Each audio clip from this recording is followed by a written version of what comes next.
Hi guys, James here of Stage 3. So it looks like you might be going to a Wrestlemania party. You don't really know a lot about what's going on, but you kind of want to be filled in. That's why I'm here to help you out. I'm going to run down the Wrestlemania card, give you a little bit of the breakdown of each storyline, so that way you can seem like you really know what's going on. I'm going to start with the pre-show though.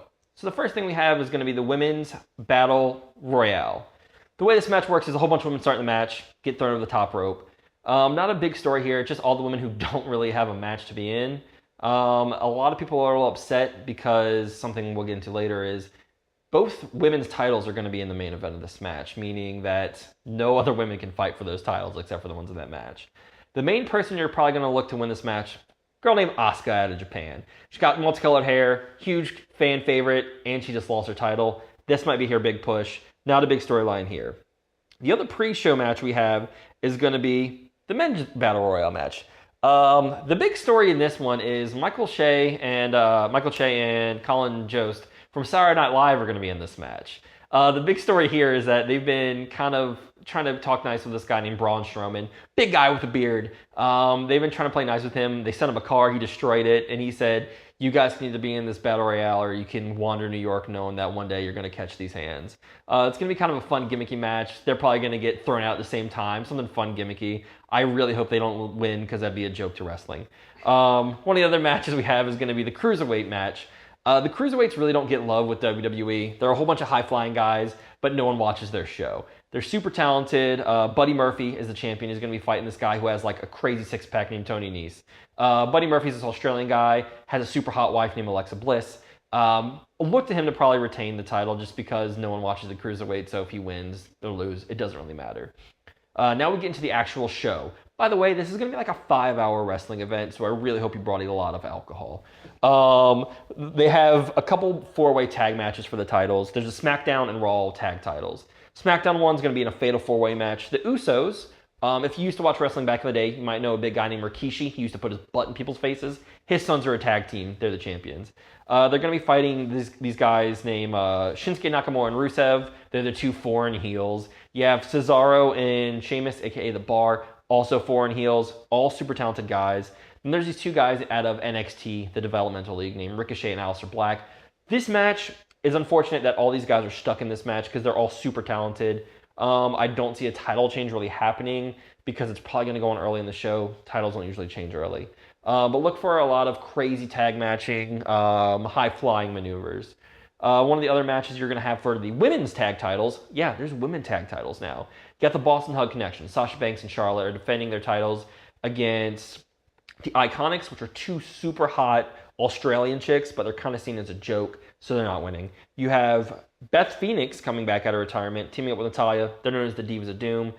They're probably not winning because Beth Phoenix isn't active. Then you have these two giant Samoan ladies who are Nia Jax and Tamina. They're just going to be big women. They're going to beat people up. Not a lot going on here besides the fact that these tag titles really don't have much going on for them. They're kind of losing steam after just being created. Hopefully something big happens. A couple side matches that aren't going to be too big. Roman Reigns, a huge guy, recently came back from his leukemia going into remission. He's fighting this huge Scottish dude named Drew McIntyre. Look for a lot of big buff dudes beating the crap out of each other. So kind of like big buff like me, but a little bit smaller because they're not as strong as me. Couple other championship matches.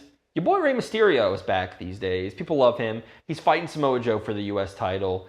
Rey Mysterio only needs this championship to have held every championship type ever. So that's kind of the big storyline here. Though Samoa Joe is a freaking brute.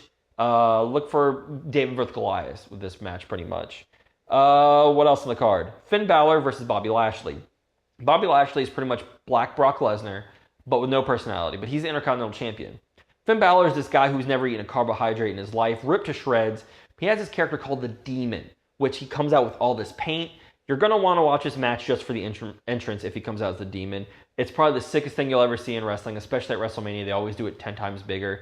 Comes out with face paint, body paint, banners hanging from his hair. Crowd goes nuts. Look for the Demon at WrestleMania. Couple of matches. Randy Orton and AJ Styles. This match was kind of boring until recently, but it got a pretty good hype recently. This past week on SmackDown, they had a little sit down where they were talking trash to each other. AJ Styles, Randy Orton going back and forth. Randy Orton said, AJ, if you were so talented, you would have been in WWE 15 years ago when I was winning championships. AJ Styles said, if you were super talented, how come you've been in the ring with legends for 15 years and you can only do one move, the RKO? He pretty much said, he's like, I only need one move when I'm this deadly. I'm super talented. That's why I've been here the whole time. And he's like, well, it's weird because I thought you were here the whole time. How come you kept getting suspended for drug violations? It was amazing trash talk, all serious stuff, to the point where the guy interviewing them just straight up walked out of the ring. Kevin Owens, you're my boy. That's going to be a pretty interesting match to watch. Two uber talented dudes. Shane McMahon versus The Miz. Everyone usually knows The Miz is kind of a bad guy. He used to be on The Real World. Shane McMahon, Vince's son, the boss. Shane McMahon weirdly became the bad guy in this situation. They used to be a tag team. And then after they lost the titles, Shane turned on The Miz, beat up The Miz's father, and pretty much the main backstory behind that, the reason they became a tag team, there was this tournament in Saudi Arabia for the greatest in the world. The Miz won 2 of the matches but couldn't compete in the end. Shane took over, and so Shane considers himself the greatest in the world because he won this trophy. That's the main gimmick here. Couple other matches. Kurt Angle is doing his final match ever, facing against Baron Corbin. Baron Corbin's this guy who kind of came up with the past couple years, took over for the GM position after Kurt Angle got relieved of the position. People kind of wanted Kurt Angle to face someone like John Cena or Undertaker in this match, mainly because John Cena started his career versus Kurt Angle. But Baron Corbin's been kind of using that to say, hey, fans, go screw yourself. I'm the guy who's fighting, and I'm going to beat the crap out of him. Kurt Angle's finals match, he's probably going to win. That's how these things go. Get a hero's goodbye. Last couple matches we're really getting. Batista versus Triple H. Most of you know who these guys are. Drax the Destroyer from Guardians of the Galaxy versus that one vampire from Blade, Trinity. These guys have an old history. Batista doesn't really wrestle much anymore, but he recently came back, said, Triple H, you're a great guy, but you never beat me. Then he's kind of challenged him to a match and some weird promos, but pretty much Triple H's wrestling career is on the line if he loses this match. People, the promos have been a little weird where it's just Batista yelling, give me what I want, give me what I want. Then Triple H later on cut a promo saying, I have a list of what he wants. He says, give me what I want, what I really, really want. I'll tell you what I want, what I really, really want. I wanna, whatever. Some little jokes here and there. Batista recently came on Raw this past week and just came out and said, Hunter, kiss my ass. And that was it. Then he walked off stage. It was amazing. He put on sunglasses. People went crazy. This should be I'm worried because these guys are kind of older. Batista's almost like 50. And Triple H is even older. These guys are strong, but they're kind of old men. Look for a not a long match. We're getting to the back end of things. We have Brock Lesnar defending his Universal title against Seth Rollins. Again, a David Goliath situation. Seth Rollins he does his great work as a bad guy. He's kind of a little annoying. Super talented in the ring. Brock Lesnar, kind of limited. Spoilers, he just suplexes people. Look for him to be German suplexing, belly to belly, just throwing people over him. That's kind of all Brock Lesnar's skill set. But this match probably won't go on long because Brock Lesnar really gets winded super quick. It's kind of his Achilles heel in the ring. The storyline, not a lot. Seth Rollins won Royal Rumble, so he got to face a champion. He chose Brock Lesnar for some reason. Brock Lesnar's a freaking monster, and unless his contract's expiring, don't expect him to lose anytime soon. The main big stories you're really here for are going to be Kofi Kingston versus Daniel Bryan is the first one. Kofi Kingston is a guy who's been in the company for 11 years, and he's always been a super talented guy, really athletic, a part of this tag team called the New Day, which are these 3 great wrestling guys who are a great tag team, and their whole thing is they've always said they want Kofi Kingston to be champion. And to the point where they've even been Royal Rumbles where they said, what happens if it's only you 3 in the ring? They say, well, we're going to get out and let Kofi win because we want him to be champion more than anything. And Kofi Kingston got thrown into a 6-way match for the title last minute and immediately won the crowd over in that match and came so close to winning. And Kofi Kingston's just like, I've been in this company for 11 years. I've never had a one-on-one match for the title. This is ridiculous. And the storyline for this is he was constantly getting screwed out of this championship opportunity where Vince said, you have to beat these 6 guys in a row to get the championship match. And he did. Then he sent one more guy out, Daniel Bryan, who beat Kofi Kingston. And then he gave him another shot. He said, okay, your 2 tag team partners, they have to do a gauntlet match. And if they win, you're in.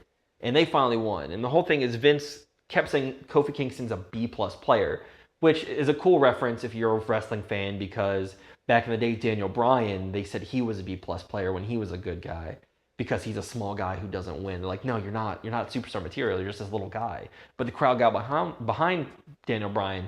Now the crowd is behind Kofi ever, so much as they're calling this Kofi Mania. They think he's winning it all, and that's going to be the really big match that people are really excited for outside of the main event. The main event is a 3-way triple threat match for the WWE Women's Raw and SmackDown Championship. Your stars are going to be Charlotte Flair, daughter of the great Ric Flair, Ronda Rousey, UFC legend, and Becky Lynch, the man. Becky Lynch was this wrestler who the fans loved for years, but she never got her push from the company.